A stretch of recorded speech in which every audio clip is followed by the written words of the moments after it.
factorial. So 1 I equal to 1 to 1. That means there's only one term. The term is 1 times 1 factorial. Okay. 1 times 1 factorial. That is 1. 1 factorial is 1. 1 times 1 equal to 1. That's the left hand side. Okay. And right hand side is what I have written down here. And substituted with 1 is to calculate the value for this one. Okay. So if you calculate it out, it is 1 also. So both are 1. The left hand side equal to 1, right hand side equal to 1. So that's why left hand side equal to right hand side. That is when n equal to 1. Okay. So we have proved that left hand side equal to right hand side. That means the formula holds for n equal to 1. Any problem? Any problem? Okay, now, so this is always the basic step. Start from basic step. So hence the formula holds for n equal to 1. Now we proceed to inductive steps. Okay. So under the inductive step, similar to problem solving. Okay. So under inductive step, firstly we have an induction hypothesis, right? So that's why we assume that the formula holds for n equal to k. So what is the formula for n equal to k? Okay. What's the formula for n equal to k? The formula for n equal to k, namely we substitute n equal to k into this formula. N equal to k, what is the formula? The formula is summation I equal to 1 and substituted with k. Okay. So we get k I times I factorial equal to k plus 1, yeah. Factorial, right? Minus 1. So this is a formula. When n equal to k, we assume that the formula holds for when n equal to k. That means we assume that this formula holds. Yeah. We don't need to do anything. Yeah. Something like under problem solving, we assume that we can obtain the solution, yeah, for the smaller subproblem n equal to k. Then from this, under inductive step, this is an assumption. And from this assumption, we have to prove that the formula holds for n equal to k. In order to prove the formula is n equal to k, you have to know what is the formula for n equal to k, right? So for the formula for n equal to k, that means we substitute n with k plus.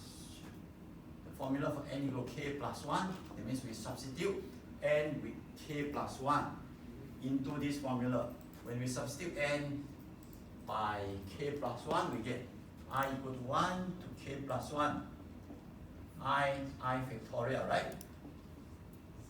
Equal to what? N substituted with k plus 1. K plus 1 plus 1. So Yeah. K plus 2. K plus 1, yeah. We put it in the exact form first. K plus 1 factorial minus 1. Okay, that is the formula with n equal to k plus 1. Okay, that means we have to prove this formula, yeah, by using this one. So that is the task for the inductive step. Okay, it's not difficult to prove. So this is the left hand side. So we check the left hand side and the right hand side.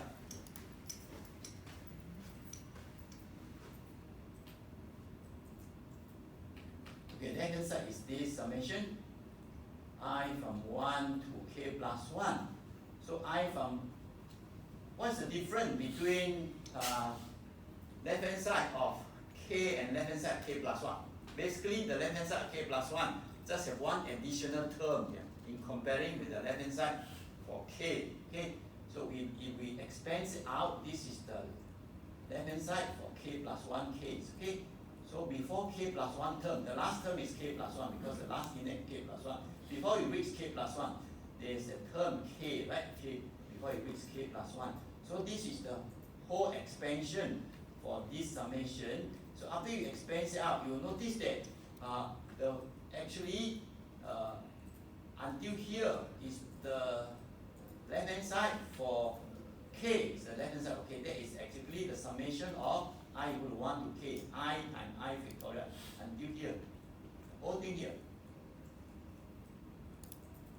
So excluding, that means excluding last term for k plus 1. the sum of the remaining term is exactly the left hand side for n equal to k case. This the whole thing is the same with this one, with the one when n equal to k. With this one, exactly the same. Okay? So since exactly the same, now we can make use of the assumption. Make use of the assumption. From this assumption, n equal to k, the formula is valid. So that means the whole thing is equal to k plus 1 factorial minus 1. Okay? So we just substitute it in this part. It is exactly the summation for k n equal to k case. Okay?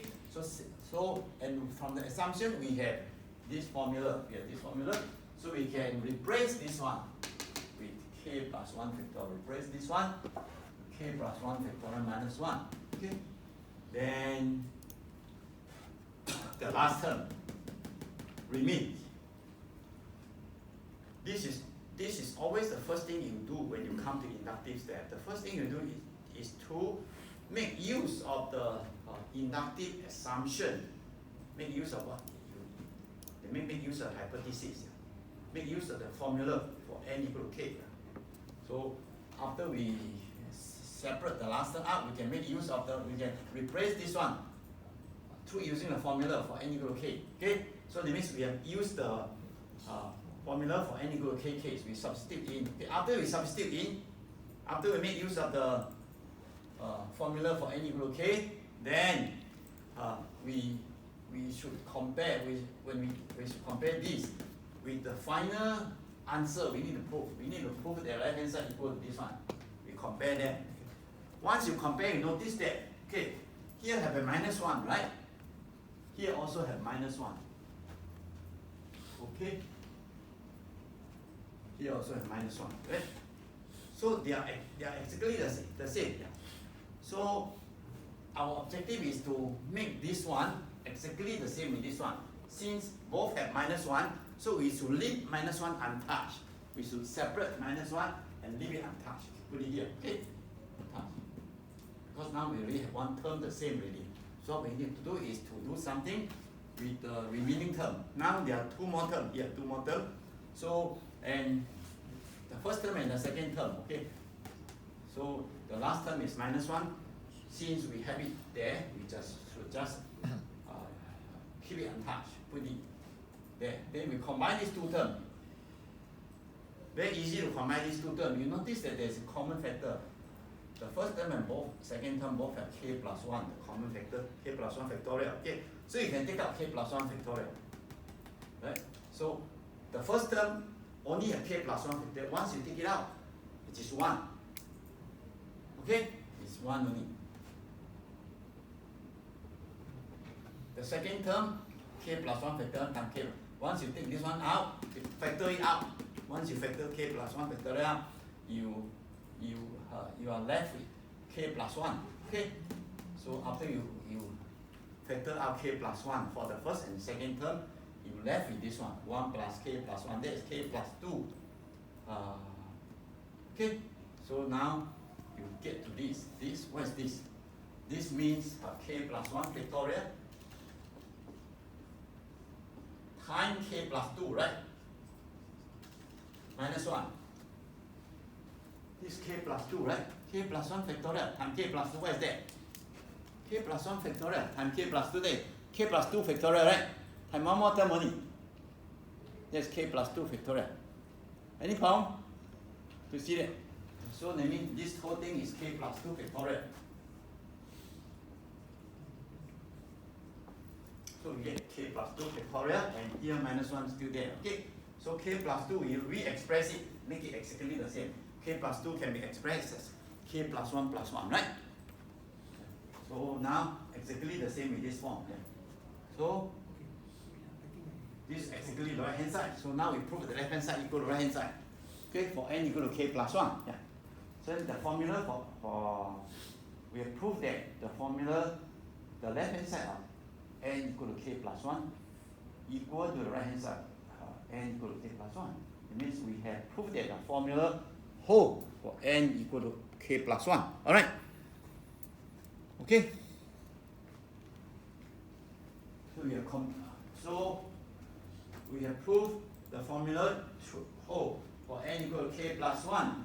That means we have completed the inductive step. Once you have completed the inductive step, that means you have completed your proof. Therefore, the whole formula hold for any positive integer n. Okay, so this is the first induction, mathematical induction questions. The second question on mathematical induction. Use mathematical induction to prove that the following equation is true. Okay, mathematical induction is not only used for proving formula on equality. It can also be used to prove equation or any mathematical statements. Here I ask you to prove, use mathematical induction to prove this equation 1 plus x to the power n greater or equal to 1 plus nx. Here x is always greater than minus 1. Okay, this is a condition on x. Okay, so later we will make use of this condition also in addition to the result from n equal to k. Okay, so we go through same thing, basis that, the other basis that we prove that the formula hold for n when n is the smallest integer. In this case, since the question said the equation true for every positive integer n. So the smallest n is 1, right? Not every positive integer n. For smallest n is 1. So we check for n equal to 1 case.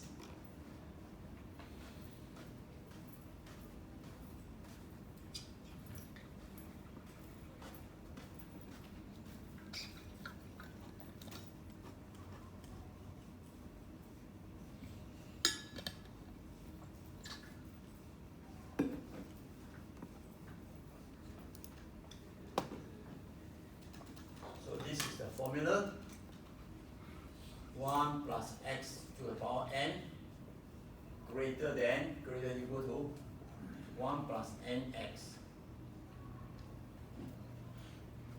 Here x is always greater than minus 1.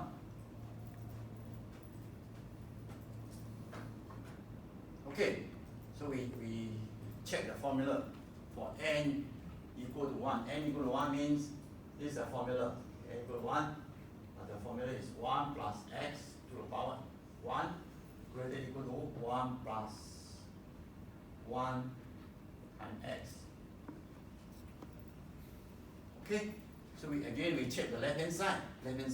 1 plus x to the power 1, that is 1 plus x. Okay, then right hand side 1 plus 1 times x, that is 1 plus x. So both are 1 plus x, right? 1 plus x. 1 plus x certainly is greater or equal to 1 plus x. Greater equal and greater. So 1 plus x is greater or equal to 1 plus x, and this is the left hand side, and this is the right hand side. So left hand side greater or equal to right hand side. The equation hold for n equal to 1. Okay, next steps. Inductive steps. Do the same thing. We assume that the formula true for n equal to k. What is the formula for n equal to k? Formula for n equal to k, 1 plus x to the power k greater or equal to 1 plus kx. I mean this whole assumption, this assumption, other inductive step, that means this whole. So n equal to k plus 1, what is the formula?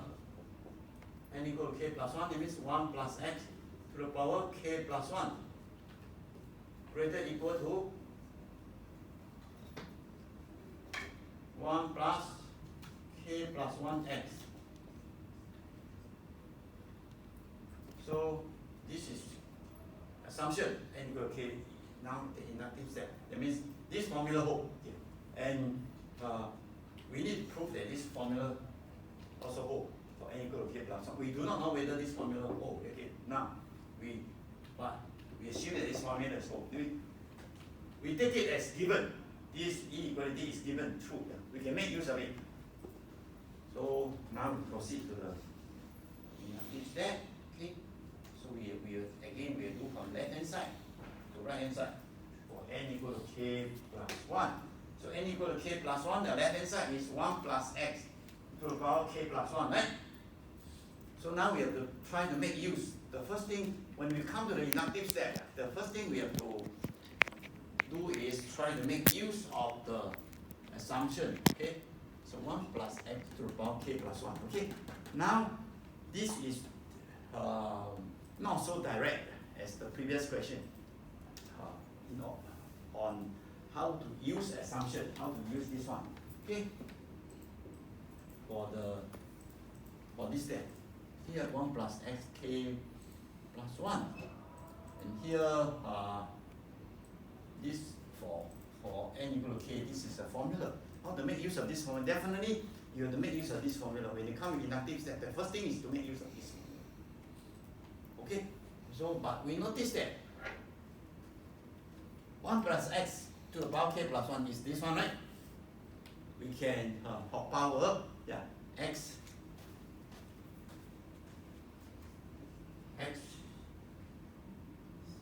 xn times xn is equal to xm index n plus m, right?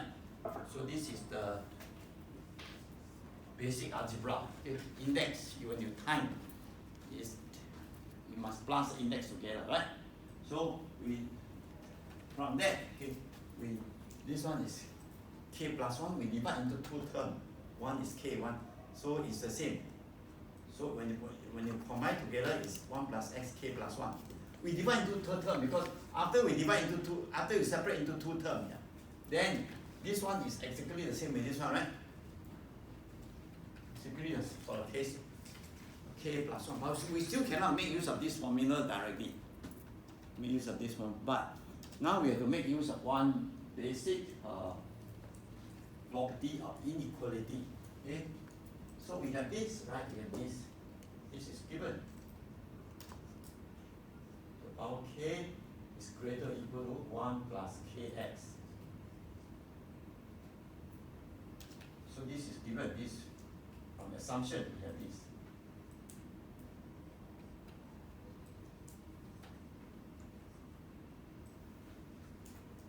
Okay, and there's a basic property of inequality. This is the one when you time a factor, p is a factor, 2x. Okay, if we have an expression means it can be a very large expression, x plus y times z plus w, etc. Can be very long expression. So if you have an expression, if expression e greater or equal to f, okay, two expression e greater or equal to f, if you time a positive factor, p, if p is a positive factor, then pe is definitely greater or equal to pf. Okay? If you time a positive factor to inequality, the inequality signs remain unchanged. Okay, now we need to make use of this property. Okay? And given that x is greater than -1, right? X is greater than -1, it means x plus 1. Okay? You move x to the other side, -1 becomes +1, right? So x plus 1 is